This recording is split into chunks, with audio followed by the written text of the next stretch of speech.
KETV investigates after people in Ralston tell us they are tired of constant power outages. KETV News Watch 7's Quinicia Frazier takes their concerns to OPPD and gets answers. Quinicia.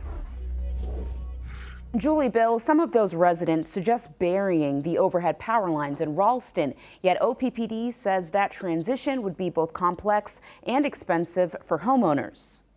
Near 77th and Oakwood. Well, a lot of times, if you watch our next door chat, it'll be like, hey, my power's out. Is anybody else's power out? Michelle Mulder says she and her neighbors are used to random power outages, no matter what the weather's like. There'll probably be 4 or 5 times each summer where we'll hear a transformer explode, because you'll hear the big bang and then somebody will say, oh, our lights are out.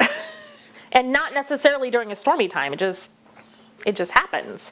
The director of customer service and government infrastructure with OPPD says neighborhoods south of L Street and east of 84th tend to have a lot of trees, which can lead to issues. Typical causes is really just vegetation growth, animal activities, squirrels, birds, raccoons, those types of things. So if you look down the streets, you can definitely see the trees are hanging over the lines now.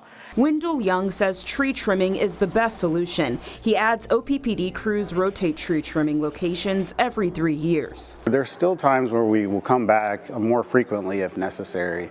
Ralston's probably one of those areas that warrants that more so because of the density of the trees and different activity that would occur in that part of town. Ideally, I wish they would invest in the infrastructure and bury the lines. Young says moving the power lines underground would be disruptive to landscaping and harder to access over time. He says OPPD has considered underground power lines for commercial areas like new buildings and stores, but not for residential areas in Ralston. The developers actually pay the cost to put those in the ground during the construction phases of those areas. So if we were to do that here, the homeowners would have to bear those costs. At this point, residents like Mulder say they're just ready for consistency when the lights are on. It's definitely a nuisance.